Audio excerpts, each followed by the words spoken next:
December 17, 1944, 04:47 a.m.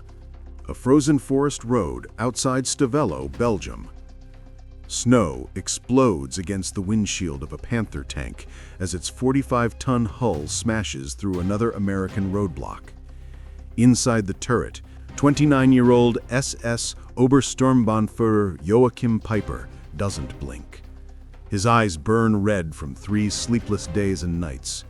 The heater is broken. Frost feathers the inside of the armor plate. His breath hangs in the air like cigarette smoke. Behind him, 30 King Tigers and a column of half-tracks roar forward, engines screaming in low gear. They are the spearhead of the entire 6th Panzer Army, Hitler's last gamble, the men of Kampfgruppe Peiper, the elite of the elite. They have already shot prisoners at Vaunez, burned houses in Stavelot, and left a trail of frozen American bodies in the snow. Nothing has stopped them. Until now. A young lieutenant in a white camouflage suddenly appears in the headlights, waving frantically. Peiper slams the turret hatch open. The wind hits like a flamethrower in reverse. Herr Obersturmbannführer, you need to see this. 2 kilometers ahead, an American fuel depot, untouched. Peiper's cracked lips part in something that might have been a smile 3 days ago. Take it, take everything, he rasps. 05:19 a.m. The column halts in stunned silence. Peiper climbs down from his Panther, boots crunching on frozen mud. The forest opens into a clearing the size of a small town, and there, stacked in perfect American rows, are jerry cans, thousands upon thousands of them, green 5-gallon cans glinting with frost, stretching into the darkness like endless ranks of soldiers. 50,000 gallons, maybe more. A sergeant cracks one open, the sharp, sweet smell of real gasoline, not the watery synthetic slop the Wehrmacht has been burning for 2 years, floods the air. Men who haven't smelled proper petrol since Poland stand frozen, nostrils flaring like starving horses. Peiper walks between the stacks. His gloved hand trails across the cans, each one stamped in clean white letters, U.S. Army, 80 octane. He stops, stares, then keeps walking faster now, almost running from row to row, counting, calculating. One of his adjutants, a baby-faced Obersturmführer named Werner Sternbeck, jogs up breathless. Herr Obersturmbannführer, you need to see this. 2 kilometers ahead, an American fuel depot, untouched. Peiper's cracked lips part in something that might have been a smile 3 days ago. Take it, take everything. But then he turns, sees a clasp of metal. On his cuff, the SS runes glint dully. And for the first time since Poland, he hesitates. You can almost feel the silence pressing in around him. 30 King Tigers idling behind him, burning precious fuel just to stay warm. And here in front of him is more gasoline than the entire Leibstandarte has seen in 6 months. Peiper's voice, when it finally comes, is barely above a whisper.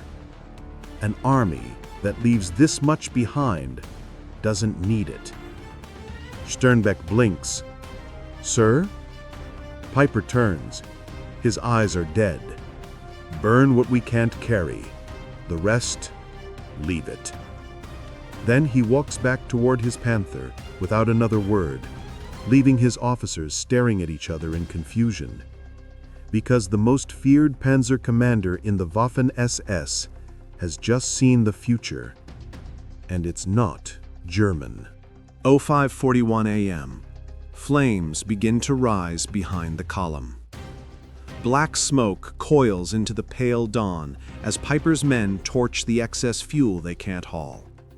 The fire roars like a living thing, turning the snow orange, throwing long shadows across the faces of boys who suddenly look 10 years older.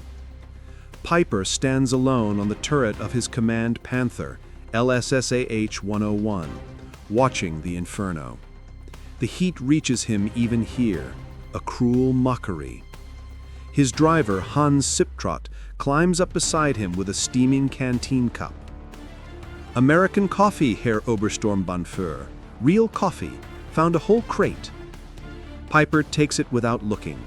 The first sip burns his tongue. It tastes like 1939, like victory parades in Warsaw, like a world that no longer exists. He closes his eyes for half a second and sees his wife Sigurd back in Bavaria, writing letters he will never answer. Siptrot hesitates. "Sir, the men are asking why we're burning it. They think we should load every half-track to the roof. We could keep fighting for weeks." Piper's laugh is dry, humorless. "Weeks?" He gestures at the burning depot. "That is weeks. For them, this is one morning." He points west, where the horizon is already glowing with the fires of American artillery flashing against low clouds. Listen. Even over the crackle of burning gasoline, you can hear it now. A low, continuous rumble, like distant summer thunder that never stops. Not artillery, engines, thousands of them. Trucks, tanks, half-tracks, jeeps. The sound of an army that wakes up every day to full tanks and hot food. Piper drains the coffee in one swallow and tosses the cup into the snow. "Tell the men to move. We have 70 kilometers of road and maybe 70 liters of fuel per tank. After that, we walk home." He drops back into the turret and pulls the hatch shut, with a clang that sounds, to the men who hear it, exactly like a coffin lid. 08:12 a.m. Lanzerath Ridge, 2 kilometers west of the burning depot. The column crawls forward again, but the spell is broken. The men no longer sing. The King Tigers, those 70-ton monsters that once made Piper feel invincible, now feel like iron coffins on a leash. Every few hundred meters, another vehicle slides off the icy road or throws a track. Fuel gauges drop like stones. Piper rides with his head out of the cupola, wind clawing at his face, watching American Jabos, P-47 Thunderbolts, circle high above like vultures, waiting for the herd to weaken. Then the first real ambush hits. A single American 57mm anti-tank gun, hidden in a farmhouse cellar outside the village of Stavalo, fires 3 rounds in 8 seconds. The lead King Tiger, commanded by Piper's old comrade Jürgen Wessel, brews up instantly. 30 tons of steel become a funeral pyre in the space of a heartbeat. Piper screams orders. Grenadiers leap from half-tracks, sprinting through knee-deep snow toward the gun. They silence it, but the damage is done.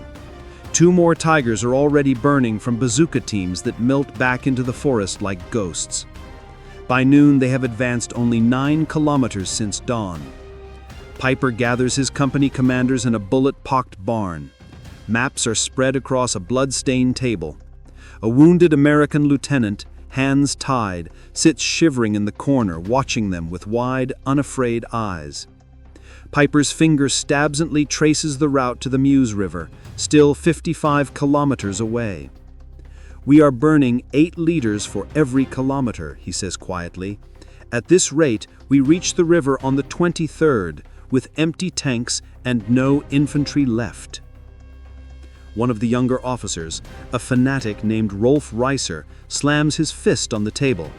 "Then we take more fuel. There must be other depots." Piper looks at him the way a surgeon looks at a corpse. "There are," he says, "hundreds, thousands, and every one of them is guarded by men who woke up this morning to eggs, bacon, and unlimited gasoline." He turns to the captured American lieutenant. "Tell them, Lieutenant, tell my officers what your battalion had for breakfast." The American licks cracked lips. His voice is hoarse but steady. "Scrambled eggs, real ones, ham, fresh bread, as much coffee as we could drink." A long silence. Snow hisses against the broken windows. Piper nods once, as if the man has just confirmed a death sentence. "Drive on." But every man in that barn knows the truth now.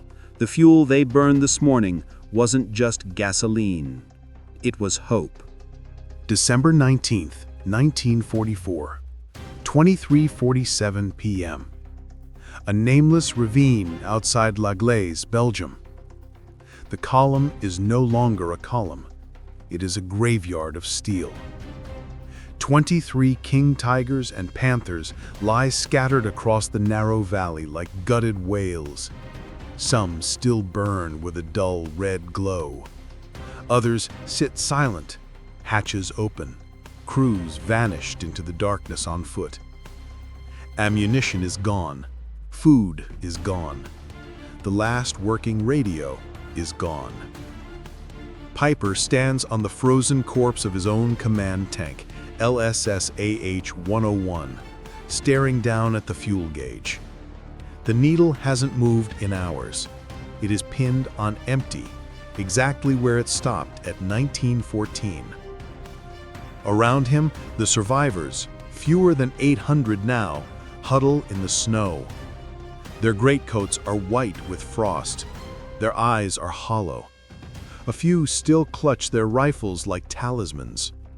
Most just stare at the ground, waiting for the Americans to finish what the cold started. Piper lights his last cigarette with shaking fingers. The match flares, lighting his face for a second. Cheekbones sharp as blades, eyes sunken into black pits. He looks 40, not 29. He remembers the mountain of fuel at Stavelot, 50,000 gallons, enough to have driven to Antwerp and back twice. He remembers telling his men to burn what they couldn't carry. He exhaled smoke into the night and speaks to no one in particular. They didn't even bother to defend it properly, he says, voice raw. They just left it there, like leaving bread on the table for mice. A young grenadier, barely 17, looks up. Then why are we losing, Herr Obersturmbannführer? Piper stares at him for a long time. Then he says, because mice don't win wars. In the distance, American searchlights begin sweeping the ridges. The low growl of Sherman engines echoes through the valley like a pack closing in. Piper drops the cigarette into the snow and grinds it out with his boot. Abandon the vehicles, he orders quietly. Every man for himself. Try to reach German lines on foot. There is no salute. No Heil Hitler. Just the crunch of boots as 800 ghosts begin walking east through the snow, leaving 70 kilometers to safety, with no food, no fuel, and no hope. Behind them, the Ardennes forest glows with the fires of 100 burning tigers. And somewhere far to the west, an American truck driver cracks open another 5-gallon jerry can, tops off his deuce and a half, and wonders why the hell the Krauts ever thought they could win. December 20th, 1944 to January 19th, 1945. The Hürtgen Forest and beyond the Amblève River. 800 men disappear into the darkness like smoke. They leave behind 132 tanks and assault guns, 70 half-tracks, and every dream Hitler ever had for the Ardennes.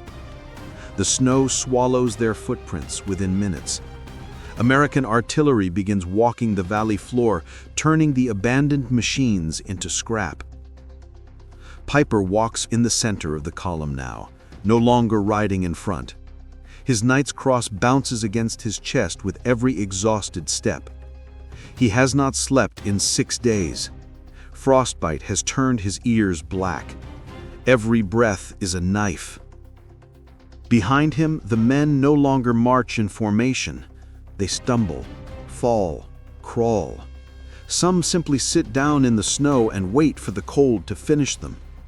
No one stops to help. There is no strength left for pity. At one point, they pass a frozen American soldier leaning against a tree, helmet tilted forward, rifle still in his hands. His pockets are stuffed with full magazines and K-ration chocolate bars. A dead German lies 10 meters away, pockets turned inside out, stomach bloated from eating raw horse meat. Piper stares at the American for a long time. Then he reaches into the dead man's pocket, takes one chocolate bar, breaks it in half, and hands half to the nearest grenadier without a word. They walk for 3 days and 3 nights. American patrols hunt them.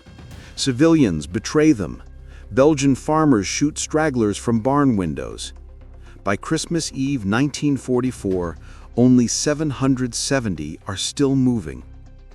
On Christmas morning 1944, Piper's ghost column staggers across a shallow stretch of the Amblève River and collapses on the German side.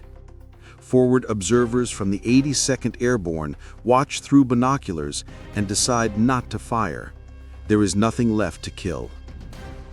Of the original 4,800 men and 600 vehicles that rolled west on December 16th, only 800 return on foot, carrying nothing but frostbite and silence.